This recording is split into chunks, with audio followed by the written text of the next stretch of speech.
is up, everybody? I'm Richard. And I'm Shawn. And we're speaking the language of bromance. What time is it? It's time for horror draft time. Horror movie draft time, bitches! Woo! This is like our thing. It is. This is our It's our bit. This is what we do, bitches. Yeah. All right, if you haven't heard before what we did is we did a villain draft a couple episodes back. Which was awesome. It was amazing. So, hopefully we get all good kinds of feedback from that and everything. We can know who has the best team ever. Obviously me. Masters of Everything is awesome is Masters of Everything. Not awesome. Aww. All right, so we're going to keep going with this. Today what we're going to do is we're going to do a horror movie draft. So just a recap on the rules. So last time we flipped a coin to see who was going to get to be the person to get the pick first. I won, so this time Rich will get the first pick. But the idea behind this is that it's NFL-style drafting, so there's 7 rounds. You get 1 pick per round, obviously, and then we just compile a team. What we're doing with this is just trying to see who can have the best mesh-up of horror movies. Each pick, we'll discuss it and look for all kinds of great feedback from our listeners on which movies we have missed or which team is the best. Anything to add, sir? I'm gonna kick your ass. Doubt it. I've got my board ready. It's going to be amazing. All right. So you get the first pick. All right. So go ahead. My first pick is one of the scariest movies I've ever seen, and I've seen a bunch. Good ones, bad ones, ugly ones, pretty ones, but this one is the one that actually unnerved me. My number 1 pick, first round, hailing from director Stanley Kubrick, is The Shining. Oh, okay. I am going to kind of probably upset you with this, but I have not seen the original Shining. I've seen the TV version, but not the original. Okay. Here's first time I ever saw this movie. I was probably, I think it was like 12 or 13, and at that age, my parents would let me stay at the house. As long as I stayed in the house, I was fine. This was over Christmas break. My mom and my dad took my 3 younger sisters off to our grandparents for the day. They lived in Iowa, and so they left me in the I was just not really feeling it. I can't remember. I don't think I was sick, but so my parents let me stay in the house by myself for the day. Now, this was over Christmas break. This was also the same year that there was a huge snowstorm. I think there was like 14 inches on the ground. I mean, there was a lot of snow. So, snow's all over the ground. I'm by myself in the house. It's the middle of the day, middle of the afternoon. In the house by myself, and The Shining comes on, which is basic premise. It's a story about a family that gets snowed in a hotel. Then they're completely alone. They're caretakers. They get snowed into this hotel. Craziness ensues. Ghosts and everything. Crazy fucking movie. There's so many like little things, like the sound of the movie and the Jack Nicholson fucking stellar performance. Amazing performance. Based on a Stephen King novel. Have you read the book? I have not read the book. They actually came out with a book. He came out with a book later that I think they're making I think they're making a movie. It's basically the little boy that was in The Shining. It's his character 20, he's an adult. Okay. About him as an adult, and because there's some things that go on with him while he's in the hotel, and it makes sense why they would make a movie about him as an adult. I'll say that. I'm avoiding even though the movie's way, way old. I'm avoiding spoilers because you haven't seen it. Yeah, I mean, it's one of those movies that I know enough of that I pretty much know the premise of it. And I mean, I've seen the remake, so it's fairly close. The thing I think that's interesting about that, and I just kind of started picking up on this recently, is like all the subtle stuff that's in there, and all exactly. The one thing that fucks me up, I will say this, okay? This is probably the like it was so random, and I think this part of it was Stanley Kubrick, because Stanley Kubrick to me is I find his movies slightly to the left. They're unnerving to me, like Full Metal Jacket, like the bit in Full Metal Jacket where Vincent D'Onofrio's character, they call him Private Pile, is sitting. He's sitting in the bathroom by himself, and he has that M16 in his hand, and he just has this that's look on his face. Look.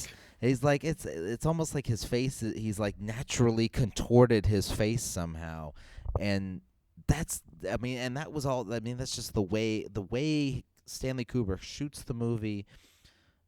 The whole movie just like it just gives you this uneasy feeling to me. Have you it's kind of I want to go and watch it now just because of all the conspiracy theories I've heard about, but like have you heard like this was his apology for filming the moon landing? There's been like a bunch of weird rumors about or like conspiracy theories about this movie, and there's a documentary I was going to watch about it was a documentary, it's on Netflix about The Shining, and it's called Room 237. Yeah. I haven't seen it. It's in my queue, but yeah, awesome movie. Awesome fucking movie. Still unnerves me. And it's not just because of the whole, 14 years old by myself in the house. That movie just it creeps me out. Mhm. Have you had any like anything that like when you're younger after watching it that like freaks you out at night from it? Like did it keep you up at night or anything like that, or is it just one of those things like if you sit and think about it, it just freaks you out? Yeah, that's not really the content in the. That's the thing. It's not really the content of the movie that I find disturbing. It's the visual. Okay. It's the visual of it and the way Stanley Kubrick shoots that movie. If anybody else had made that movie, it wouldn't be as creepy to me. Okay.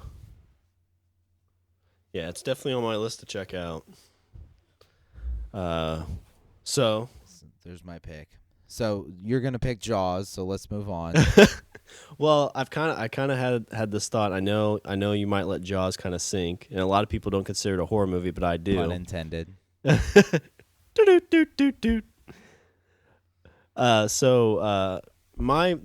thinking my first pick. I had two, so it's really tough to pick which one of these two because I feel like you're gonna get this other one if I don't. But so I'm gonna go with a movie that like when I was growing up freaked the shit out of me. Like this movie kept me up at night. This was a movie that like I saw the scary thing in it like in my room at night, like just waving at me.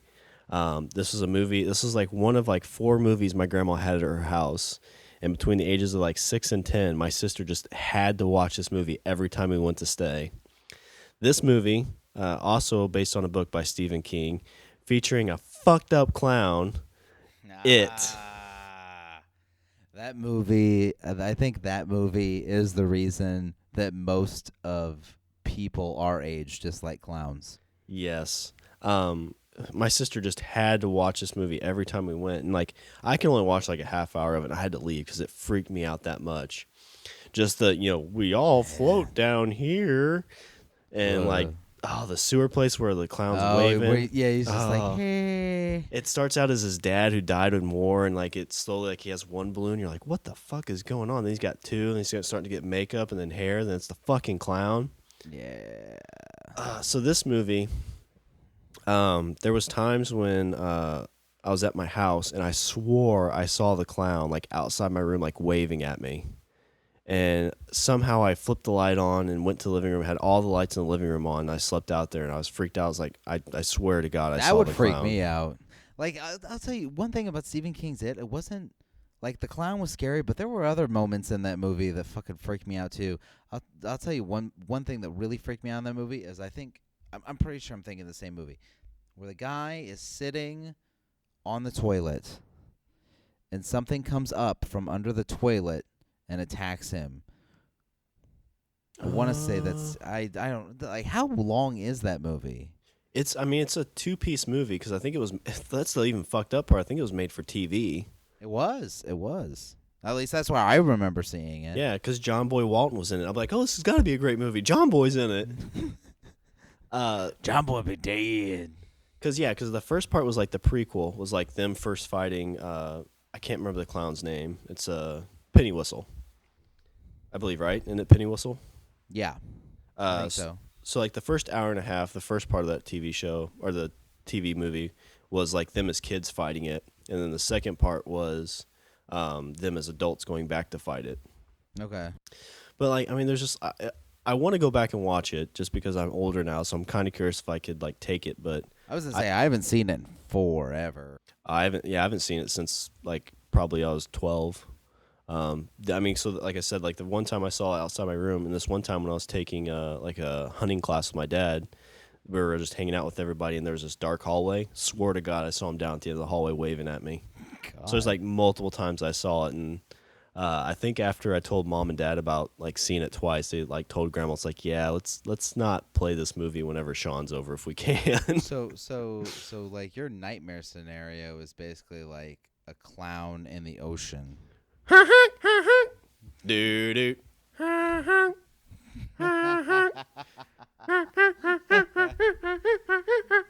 See, now it sounds like you're having sex on a streaky bed, and you're spent. All right, so my first round pick, the Stephen King movie, Stephen King book, It.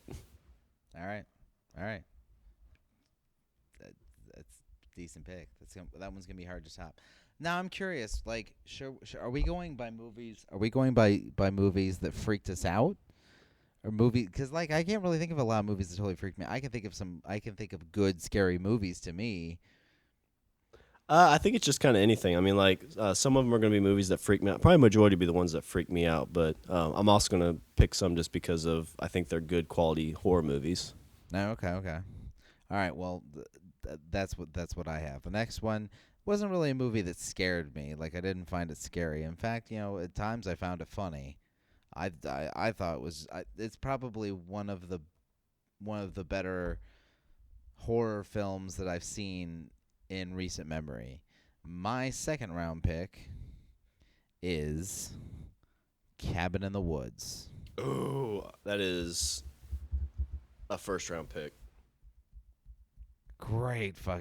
Like I said, it's actually I would actually go farther to say it's probably one of the better movies in general that I've seen in the last 5 to 10 years at least. At least a couple. I mean, you got movies like The Avengers and I'm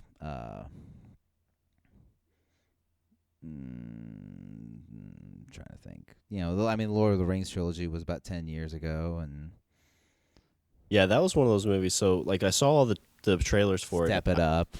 I mean, oh, that was a Step Up 2, Step Up 3. Stop it. Oh, Step on It Hard. Oh, those are great.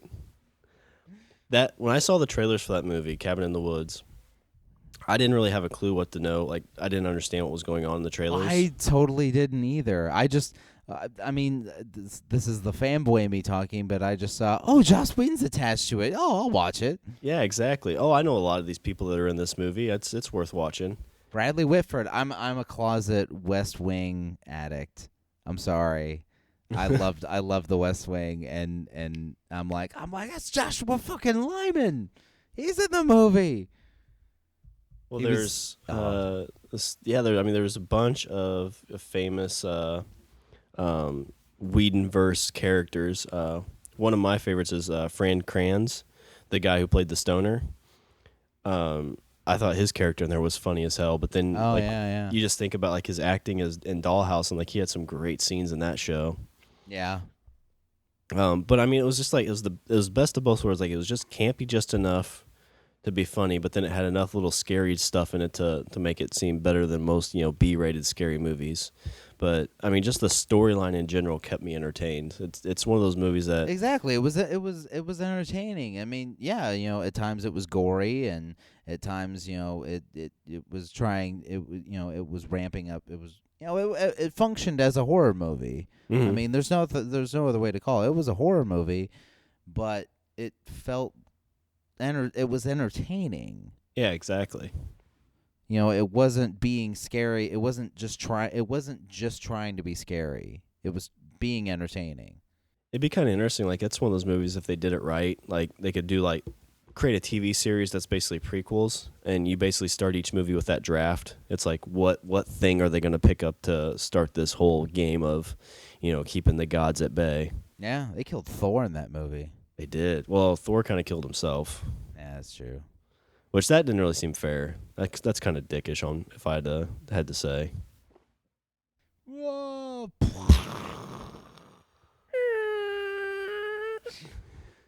But I mean, you had the jumps in it, you had the laughs. I mean, it was pretty good. Oh God, when the Harbinger calls, making the phone call.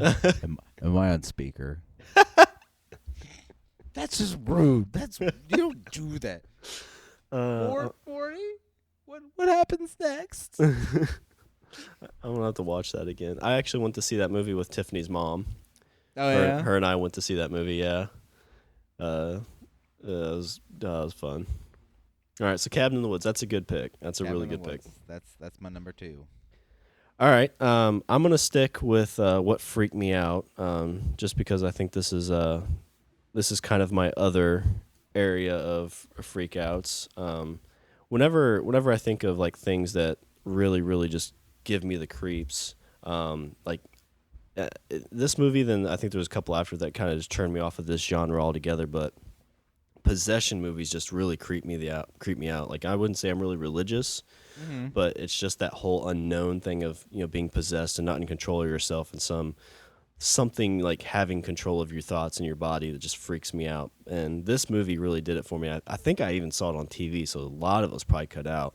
Okay. But I'm gonna go with the famous devil possession movie, The Exorcist. Ooh.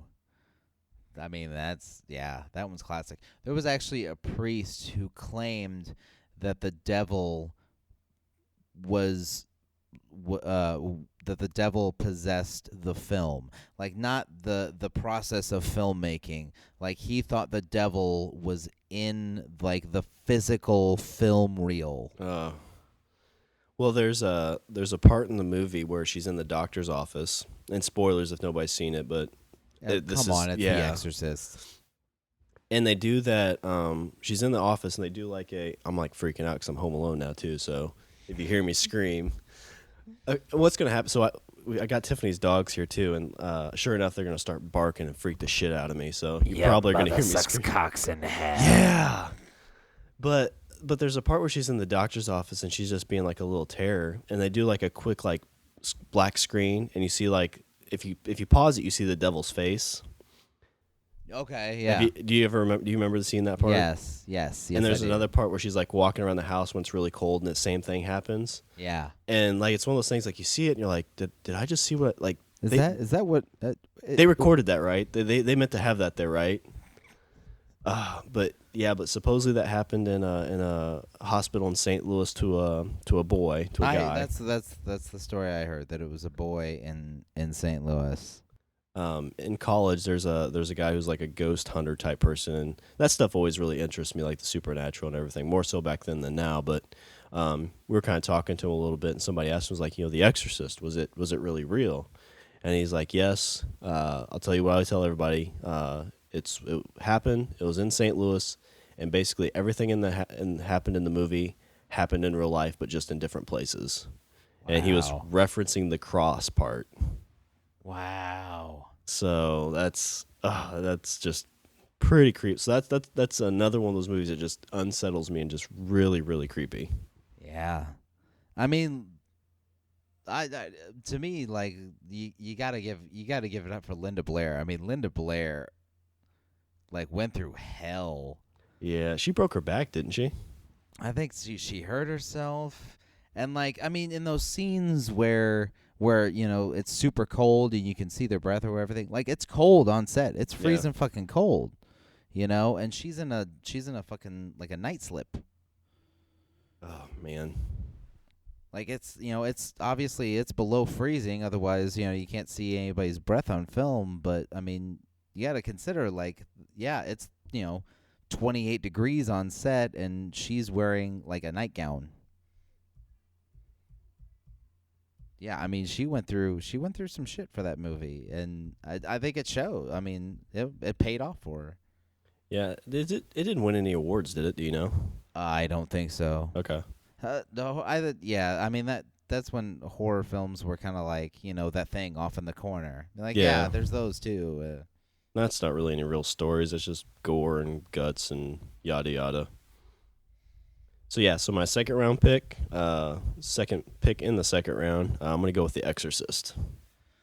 All right. That one's pretty good. Okay, I'm what would a horror movie draft be without your one of the big three, of the slasher genre for me.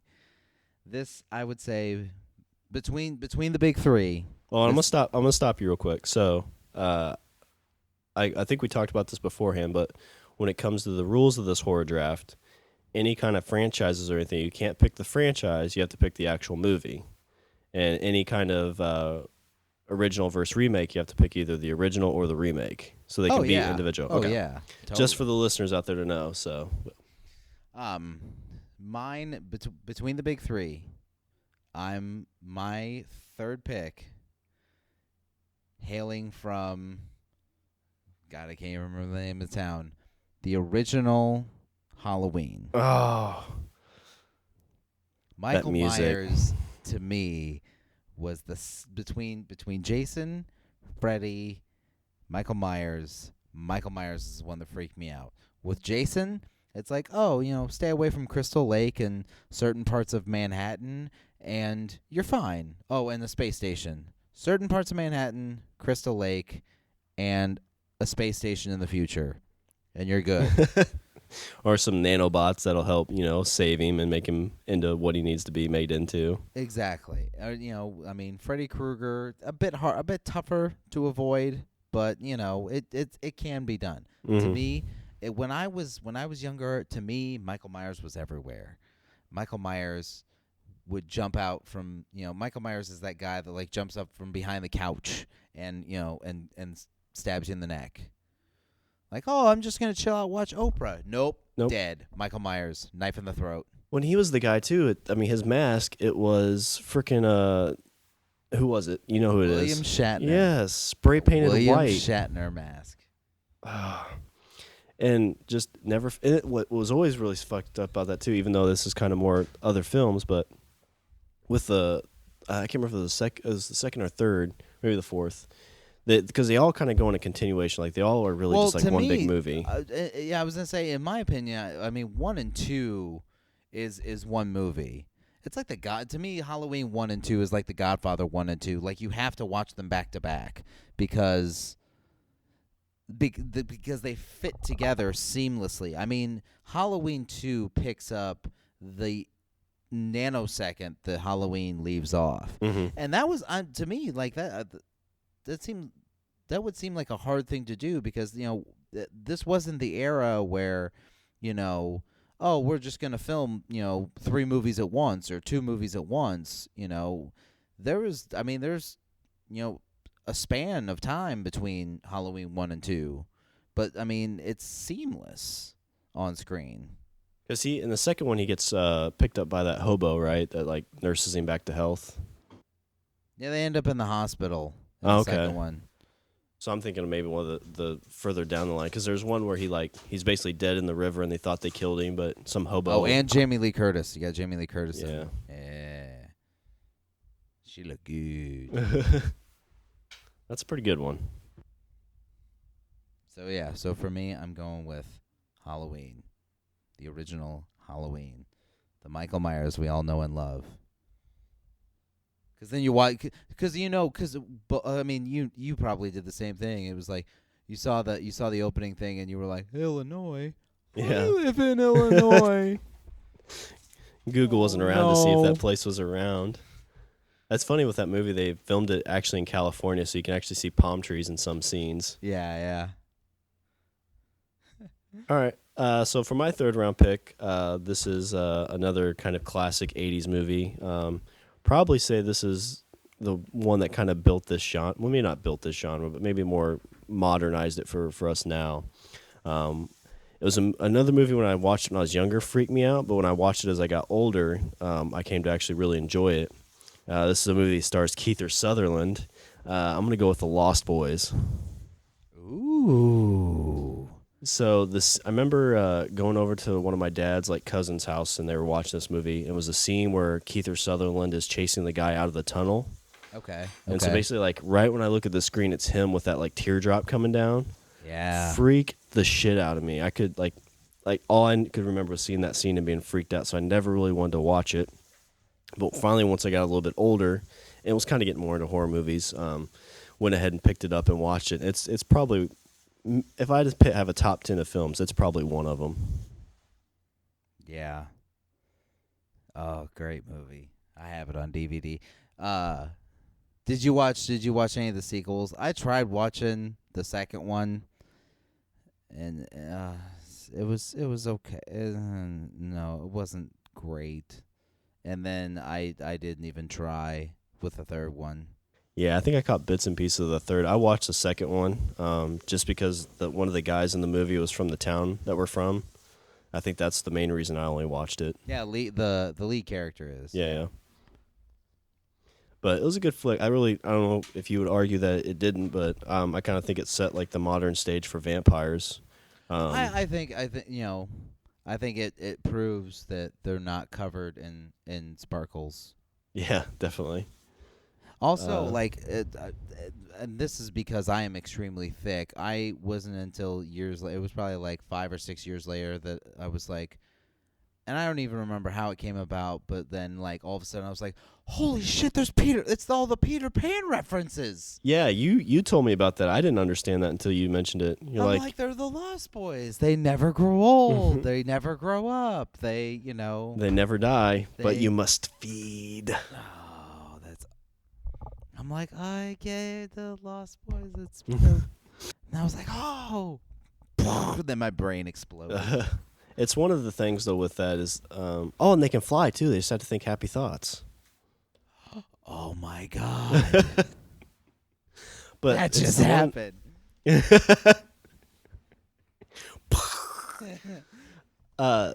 thing I didn't like about it though is it's one thing of those genres that I don't like is that if you kill the main lead, everybody else turns back to normal.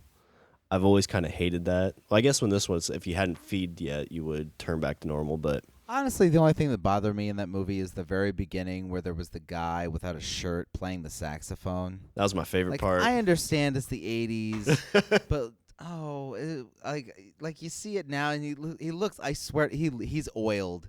Yeah, no, he is. That's not sweat. He's been greased like a pig, and he's extremely tan, and he's got his hair pulled back in this really tight ponytail, and he's wailing on that sax. I cringe when I see it. I was like, oh. But he's got the voice singing too. He doesn't even have the strap for the saxophone. He can just hold it with his bare hands. Well, it's just it's that moment where if your kids are just probably.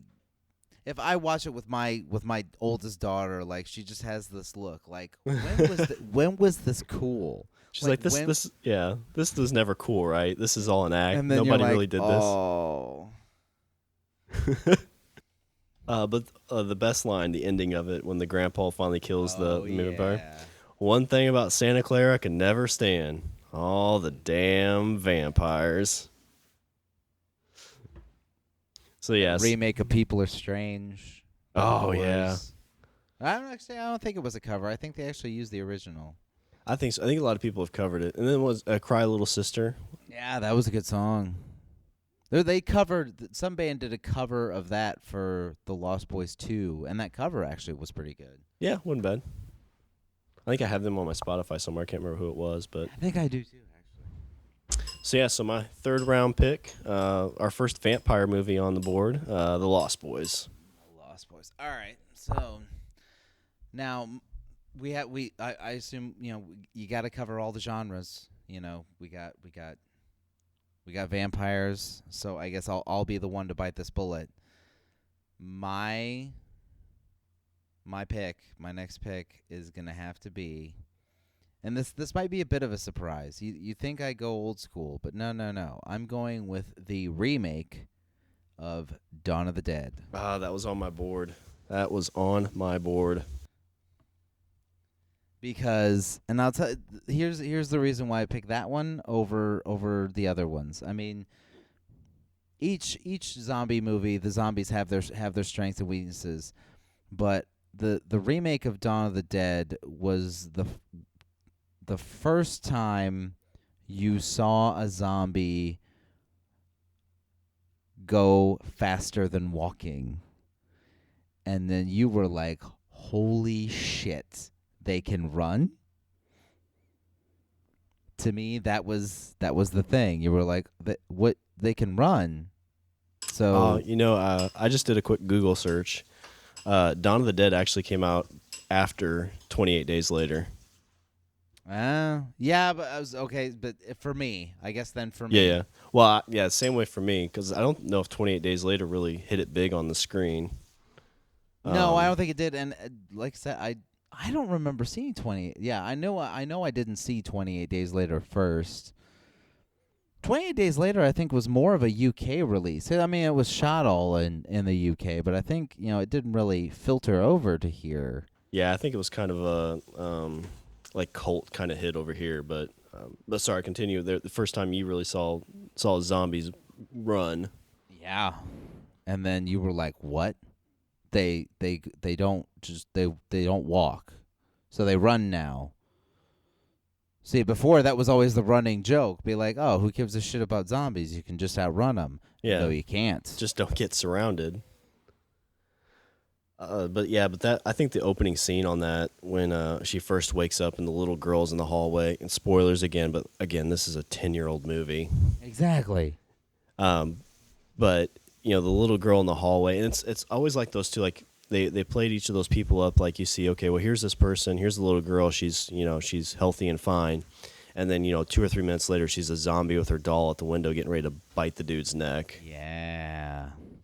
And with that movie, I went and saw it in theaters. I'm pretty sure that's one of the first horror movies I went to see in theaters because I was a senior in high school. It was funny because it was me and another couple.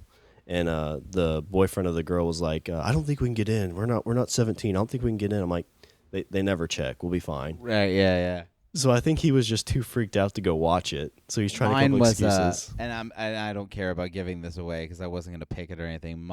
The first one I went and saw in a theater was Bram Stoker's Dracula. Oh, that's a good one. Yeah. I mean, you got Keanu Reeves, who I'm like.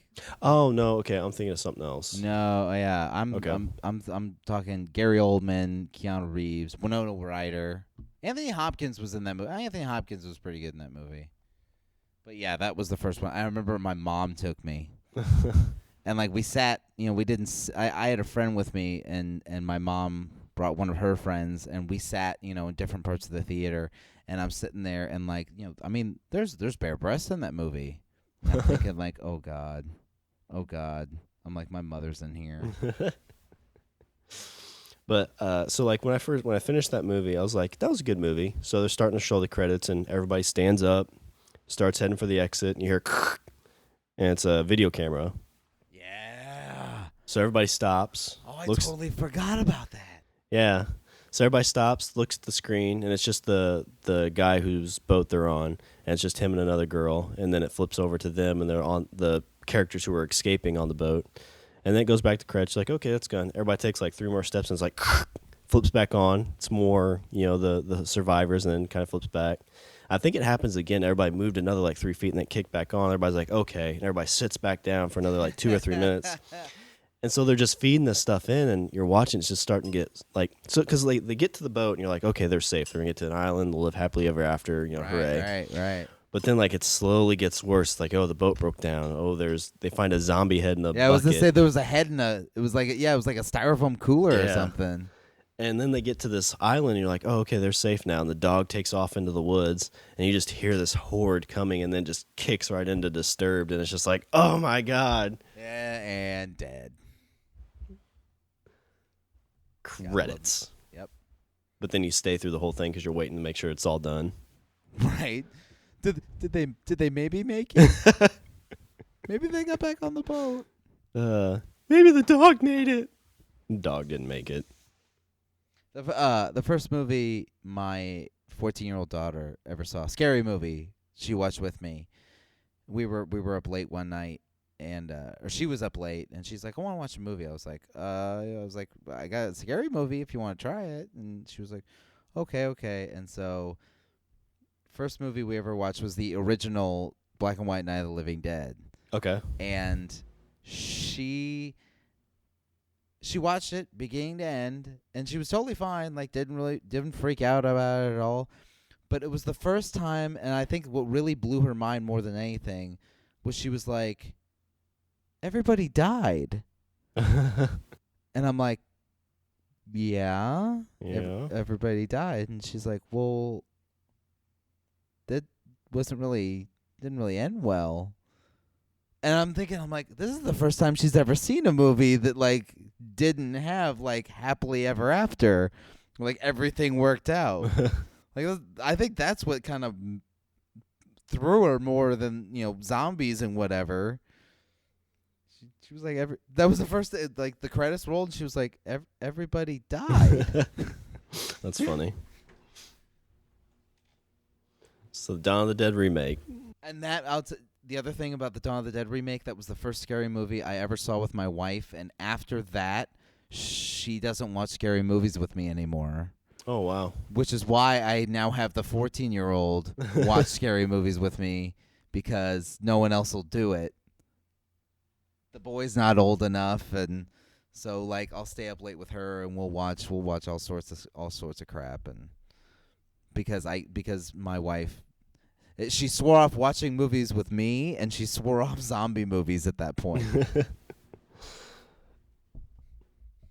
Okay, well that's interesting because I got my fourth round pick ready. All right. It's also a remake. This is one you and I saw in theaters. I thought your wife was with us on this one. Oh God, it's Spider-Man 3, isn't it? It's Spider-Man 3. No. My eyes. Emo dance sequence. No. But this is a movie I saw twice. I saw it, I think, once in Springfield with a buddy, and then I saw it here with you and your wife. It's a Wes Craven remake. I think the remake's a little bit scarier than the original, but it's The Hills Have Eyes. The Hills Have Eyes. That was Wes Craven's second movie that he did. Last House on the Left, he hit up first. And after that, they're like, oh, you have a very sick and depraved mind.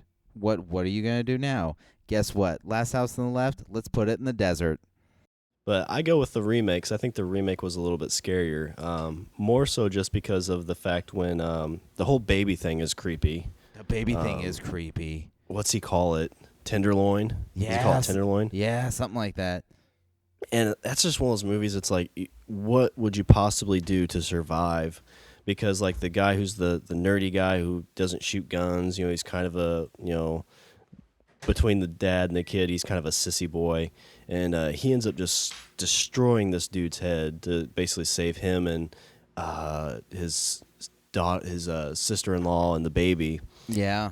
But the part that really messed me up is in the original, they set the dad on fire and everybody leaves and the girl starts screaming, but you don't really know what happens to her. It just looks like they took the baby and assaulted her or whatever. Right, right. But in the remake, it's very obvious what the one dude's doing to her, and it was just her acting in that scene was just very, very disturbing and creepy. Yeah. Yeah. And it's that whole idea of just being a fish out of water too. It's like you're these people in this desert, and there's these people who live there who eat people. Yeah, I think it's with zombie movies, it's like holy shit that might happen.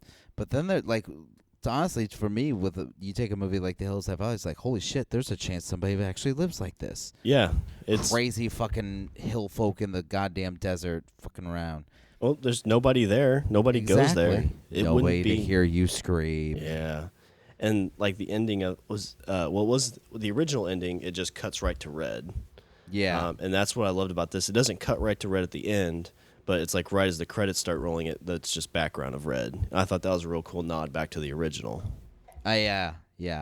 I'll tell you what. Referring back to an original podcast, the guy that was in the original Hills Have Eyes, Michael Berryman was his name.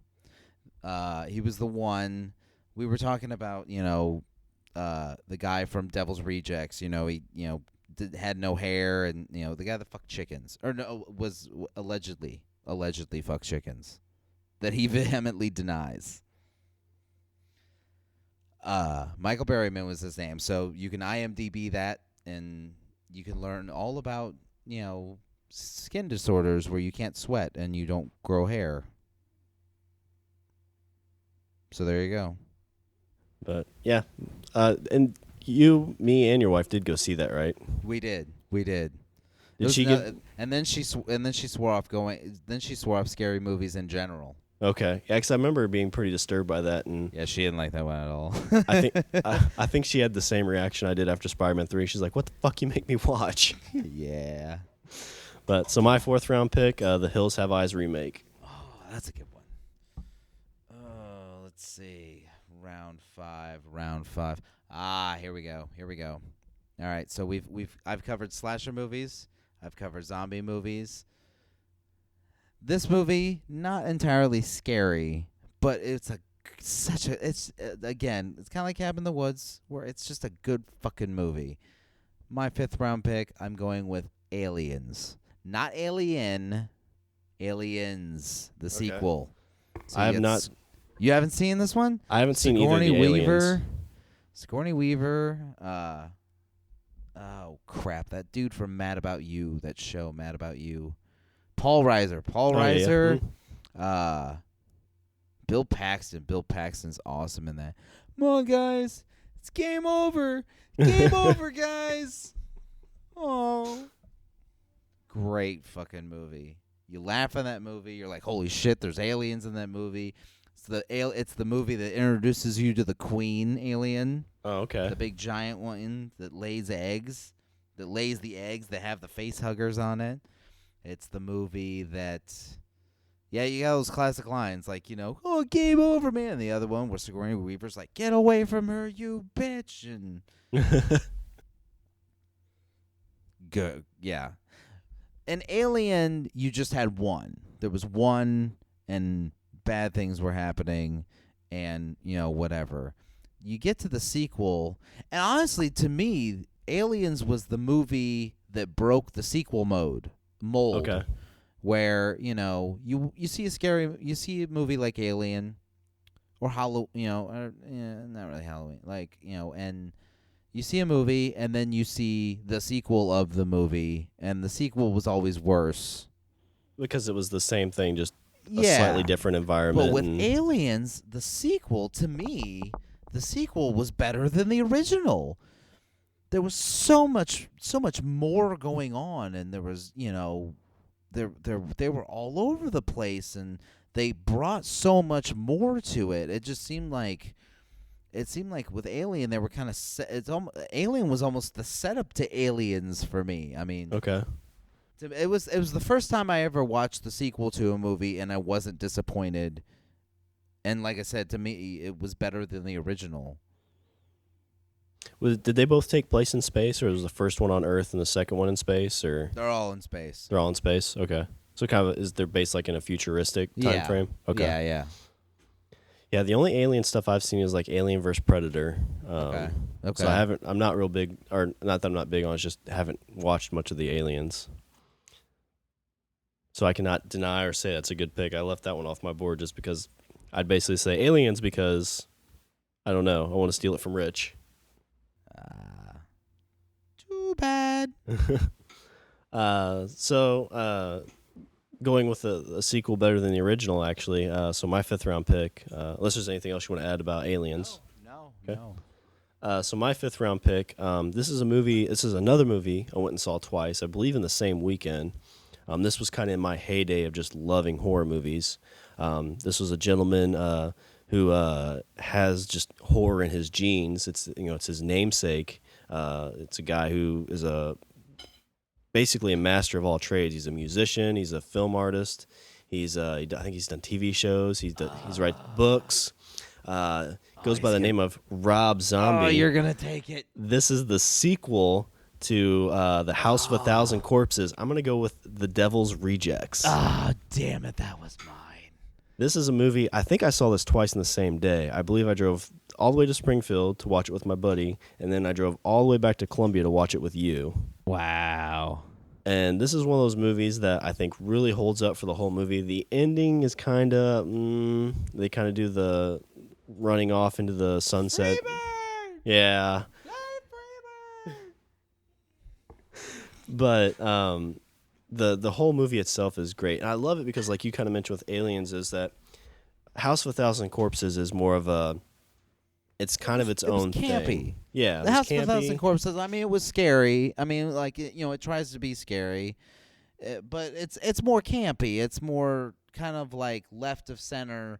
Yeah, in the sense that it's believable but not totally plausible. Yeah, it's kind of a stretch to believe it. But then he comes out with Devil Rejects, and you're like, yeah, this actually probably has happened. Complete departure. And also, if I can remember right, I'm pretty sure wasn't Weird Al in that movie? In the Devil's Rejects? He was. I think he was getting interviewed in one of the scenes. Yeah, yes. You're right. Brian Posehn has a piece in it. His wife Sherry Moon Zombie's in it, who I had a huge crush on forever. We all did. Oh God, I would let her do things. Oh. like what? What kind of things would she do that you would tell me over the internet in front of people, including people you're married to? Yeah, the on record. The person I'm married to is already eyeballing me about it. But yeah, I'm pretty sure I told you she could tie me up and want to kill me, and I think I'd probably be happy dying that way. Yeah. Then, not now, of course. I'm down. Yeah, I'd be down with it. But there's the scene. Oh God, I could go on with this movie forever. Because they kind of started off at their house, and there's all the people they have kidnapped. So it kind of this is kind of where we left off, but not really. It's kind of like The Hills Have Eyes. It's crazy folk in the fucking hills that just amass all this craziness and they got heads in a jar and shit. It's got laughs in it. So there's the part where the clown is dreaming he's having sex with this hot porn star, and he wakes up next to this really heavy set woman. I can't remember what he says, but I thought you were gonna talk about. I thought you were gonna name the other one, the other moment where I fucking lost. Oh, the chicken fucker. No. When they're going to get ice cream. Oh yeah, forgot about that. Tutti fucking fruity. You know what? I'm gonna get me some Tutti fucking fruity. There is no fucking ice cream in your goddamn future. I don't understand why you gotta be such a dick. This is really good. I need to watch that again. No, the part I was thinking, there's just tons of those little, because it humanizes them. Like in the first one, it does. It makes them to me. It makes them people. Yeah, because in the original one they were just evil altogether. Like you're like these aren't humans. These aren't people. But in this one, you see the things they do, but then you see them just acting like normal families. Exactly. And that's something cool. I think you were the one who told me that, and I don't know if it's a direct quote or not, but Rob Zombie, when he was talking about these characters, he's like, well, I really just want to treat them like cartoon characters. Like I can take them from this scenario, and they'll be this one thing, and then put them in another scenario where they're basically the same person, but it's just kind of a different rule set of environment. And so it's like a cartoon character. It's like this happened, but over here this happened too, but they don't have to necessarily be connected. But the part like I was just talking about where the clown he's dreaming of having sex with this like really sexy porn star, and he wakes up next to that fatter lady, and he gets up and is like wiping his head, and he's got whitey tighties on, and the chick is like, "Oh, did you have a good dream?" And he's like, "Yeah, 50-50."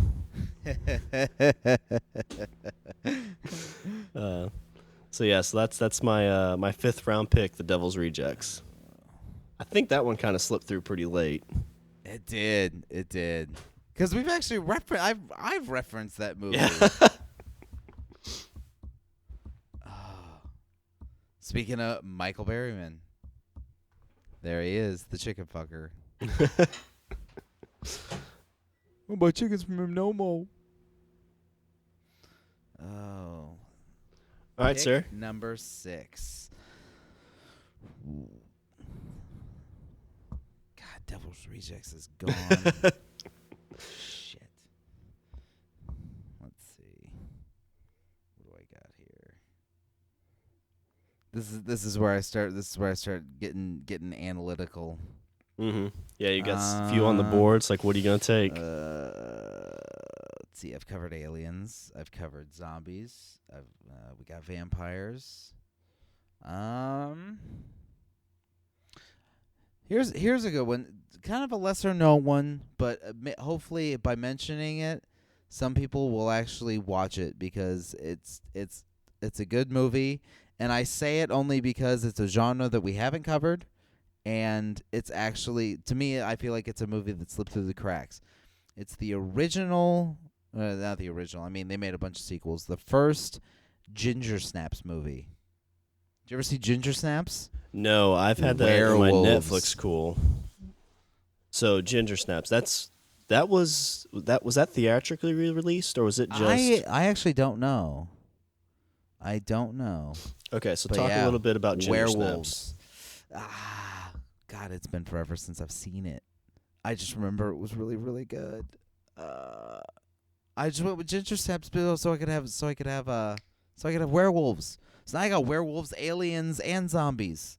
You've got kind of the what do you got? Food pyramid. I don't know. I've got The Hills Have Eyes. I've got The Devil's Rejects, Lost Boys, Exorcist. It. Yeah, you've got a slew of serial killers. You've got a slew of killers. Yeah. Killers across genres, I guess. Yeah, Individual supernatural killer. Got actually, possession. okay. You know what? I'll make Ginger Snaps my honorable mention. I got one. Are you gonna go back on your pick? I'll pull it back. I got one for you. Last minute coming to the board. Yeah. Okay. Because this is one that's easier to talk about. The original 1996 film Scream. Oh, that's a good one. I figured it was one you didn't have. No, I didn't. I didn't even think about that. Because it was another Wes Craven movie. It was the horror movie that threw other horror movies on their ear. Mm-hmm.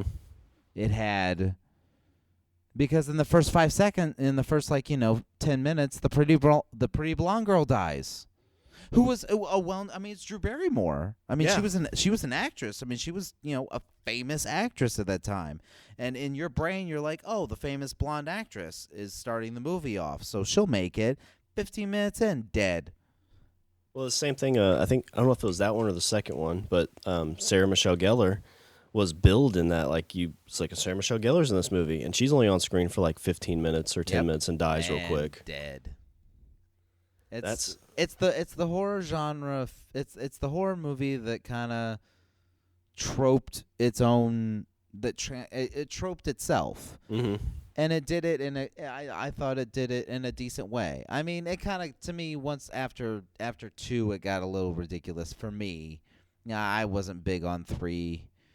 Or did they? I don't know. Think I even saw. Did they do 4? I don't think I saw. Yeah, 4. they did a 4. It was because the girl, I think, made the comeback for that one. Oh, okay. Okay. But it was kind of. I mean, it was kind of the same premise, but. But yeah, that really. I mean, that spurned all the scary movies.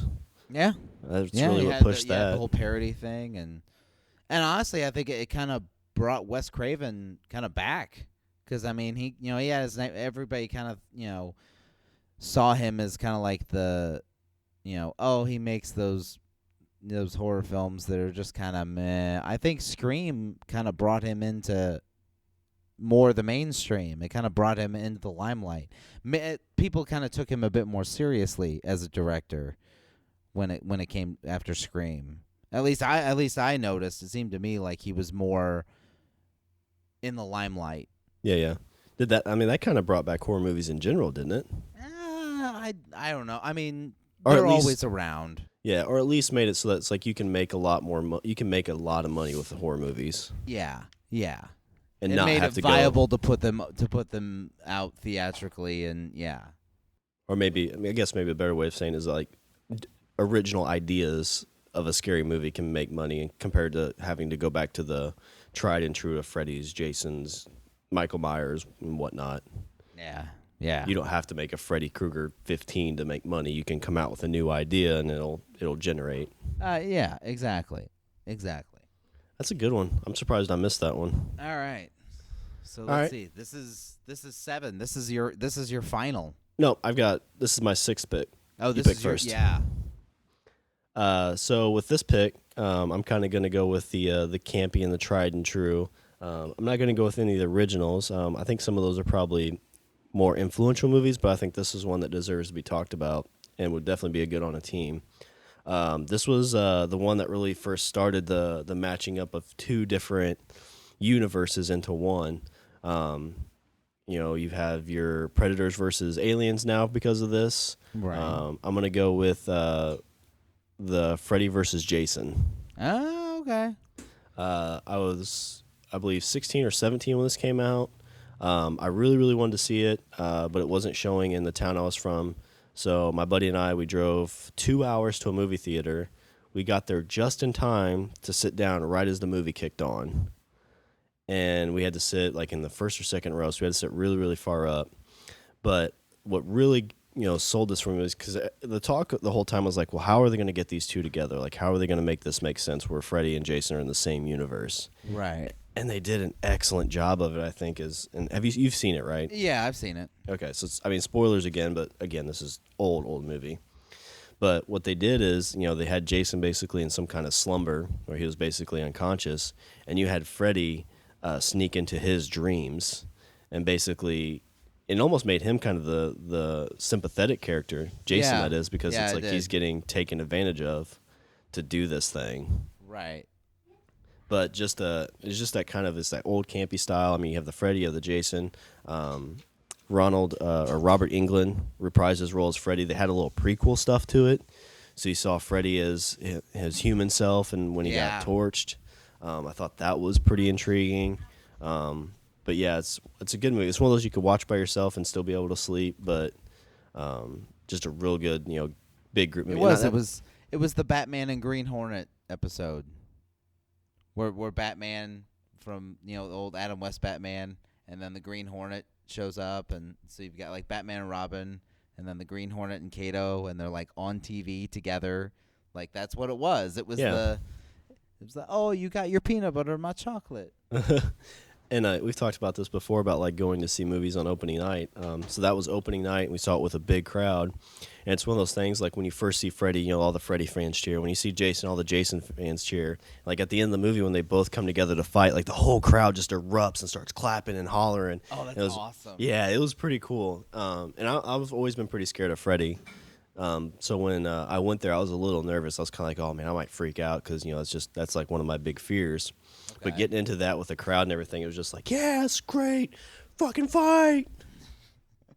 So my 6th round pick is Freddy versus Jason. That's a good pick. I think I can outdo it. All right, This is my final. Yeah, and as we stated before, this is the final pick. This is the icing on the cake, all over for everybody to remember. This is the money shot, and this really is the money shot. This is the one. This is the movie that started a slew of. I call it gore porn. That's the way I refer to it. My 7th pick. Are you really? Oh yeah, my 7th pick is the original #1, the first Saw movie. Oh, okay. I thought you were going somewhere else, but I just found out my last pick. There you go. Saw, yeah. So this was one oh go ahead. I'll let you talk about To it. me, it was a gory. It was it was gory. And that's gore doesn't really bother me. Like it doesn't bother. I don't get unnerved by it on screen or whatever. But the thing that I liked about the original Saw, was it played out like a Hitchcock film. Yeah, Where definitely. it was, like I said, it was like a Hitchcock film or almost like a Twilight Zone episode, where it's a very simple thing. I'd say it's probably close to a Hitchcock movie. It's a simple thing. It's two guys in. When you break it down, it's two guys in a room. Yeah, real cheaply done. There's a third guy in the middle that's dead that you don't know why he's there. Right. It's two guys in a room and they're talking. It flashes back to this and flashes to this, and there's other things that go on to kind of to flesh out more of the story. But at the end, it's like I said, when you break it down, it's two guys talking in a room, and then you have that you have that M. Night Shyamalan twist at the end. Yeah. But it plays out like a Hitchcock movie. And the other ones, 2, 3, they were decent. I think, obviously, it kind of does that sequel thing where it gets progressively worse as it goes on. They beat that horse to death. They did. They really did. But like that, the first one. So again, I don't want to have to. Surely we don't have to say it, but spoilers. With the Saw movie, did you expect the ending? Did you know that was going to happen when it happened? I really didn't. Okay. I really didn't. It did totally catch me. Well, because you hadn't seen a movie. A movie hadn't done that for me in a while. Yeah. Where like I said, it plays out. I haven't seen a movie in a long while where they were like, "Oh, let's put a big twist at the end." That you didn't predict like halfway through the movie. Right. Well, and honestly, like I think now, like my brain is kind of trained for it at this point because it's happened so much, where they try and like pull something out from you at the end. Yeah. That you're almost like you're guarded against it at this point. But when Saw came along, you hadn't had that in a while. And so you're just kind of going along and you're thinking, oh, it's just a gory kind of slasher kind of movie, and then you're just like, what? Yeah, that's. I remember watching it, and it was just a bunch of us in a dark room, and I was kind of following along, and I don't want to say I got bored with it, but I just, it was one of those times where I wasn't in a good movie mood. Right. And so I was following along, and at the end, when you see him stand up and walk out, my first thought was like, he's a zombie. And then he looks around and says game over, and I'm like, yeah, can we watch this again? Yeah. What the fuck just happened? Yeah. But yeah, it was, and that's one of those, like you said, like we talked about before, I was big into the Saw movies for a while, and that's what really kicked off that kind of feel for me, is I just really wanted to get into those, and I was watching each one when it came out around Halloween time, but like I said, they just beat that thing to death. Yes, they did. That's a good pick. I think I thought about that one. I don't think I have it on my list. I figured. I'm actually. Yeah. I was kind of looking at it and I saw it and I was like, oh, he'll probably pick that one early. But then, like, we got to talking and I was like, holy shit, we're at 6 and he still hasn't picked that one. Yeah. Well, I wrote down. I did kind of the same approach as last time. I wrote down 14 different horror movies that, it's just kind of things like, okay, what's the first ones that come to mind? Yeah. But yeah, Saw should have been on there and it wasn't. And actually, the last pick I'm gonna make. There they go, freaking out. It was bound to happen. Yeah. So my last pick, you're talking about torture porn. I actually thought you were gonna pick this movie, but this is one I saw on my birthday when it came out. Okay. It basically is a torture porn movie. I think it kind of like Saw basically made it okay for torture porn, and I would say this is the movie that really just pushed it full force. All right. It came out about a year later. It was Eli Roth's, not his first movie, but his first big movie. I'm gonna go with Hostel. Oh. I think it had I a good. wouldn't say it was his first big movie because he did Cabin Fever, and Cabin Fever was Cabin Fever made everybody like afraid to shave their legs. Yeah, I would say Cabin Fever, but I don't know if it was real big as a theatrical release. I think it was one of those like. I guess you're right. It was released. Everybody's like, "Oh, you should do this movie." Hostel. That was not the one I thought you were gonna pick. Honestly, I thought you were gonna go with the Human Centipede. I haven't seen it, so. Did you say intentionally? Yeah, I don't really want to see another chick shit in another chick's mouth. No, you don't. But Hostel, it's it starts out with a good storyline, and then they get captured, and it kind of keeps you on your toes even up to the end. 2 and 3. It starts out kind of like blah blah blah, and then all of a sudden it's just like, ah. Yeah, exactly. And you're just like, what is happening? And it's set up to where like he gets away and he goes back and like he's like, oh, is he in Groundhog's Day? Like he walks into the hostel room and there's 2 naked chicks walking out, and he's like, where's my friend? Like, why is this happening again? This was a once in a lifetime thing when it happened, yesterday. Why is it happening again? Yeah. This doesn't make any sense. But I mean, the ending when he gets away and, like I said, 2 and 3, I saw 2 and didn't care for it. I didn't see 2 or 3. The idea that Eli Roth got the idea for that movie. Yeah. He was having a gross out contest with a friend of his via email. Like they were sending each other emails trying to like sick the other person out. And he said my friend won because he sent me this email, and it was a place in, I want to say Indonesia. He's like, where you pay $30,000 or $20,000 or $25,000, something around there, like $25,000 to walk into a room and shoot someone in the head. And the idea was like 2/3 of that money or something went to the guy who you shot's family or something like that. Is that the idea? Yeah. But yeah, that's. But he saw that and he was like, "This actually happens." He's like, and that's when the wheels started turning in his head, and that's where his idea for Hostel came from, and wow. Yeah, and I like the original because the original made it feel like really dirty and like underground and like only. Yeah, it had a grit to it. Yeah. The second one was more like it's like this big international thing and every wealthy person in the world knows about it. And I was kind of like, that's. I guess, is that possible? Yeah, but really. Highly unlikely. And then the third one I just read about a couple of days ago just because I was curious, and it actually seemed kind of interesting. It takes place in like Las Vegas, but it's kind of like a whole different storyline. Like the Hostel thing, the group where you kill people is kind of just it's not really the basis of the plot, which I think made it kind of interesting. So I might have to check that out, but. But yeah, so my last pick is Hostel. So, I'll go through a quick rundown here. So, Rich's team. The recap. So for Rich, your first pick, you had The Shining. Good pick. Second pick, Cabin in the Woods. I think that one fell out of the first round. Third round pick, you had the original Halloween. Fourth pick, Dawn of the Dead remake. Fifth round, Aliens. Sixth round, Scream, and your seventh round pick was the movie Saw. Yeah, good team, good movies. So for Team Shawn, for my first pick, I have It. Second pick, I have Exorcist. Third pick, that one's yeah. That third, one's really good. Third round, I think this is another good one. The Lost Boys. Yeah. Fourth round, The Hills Have Eyes.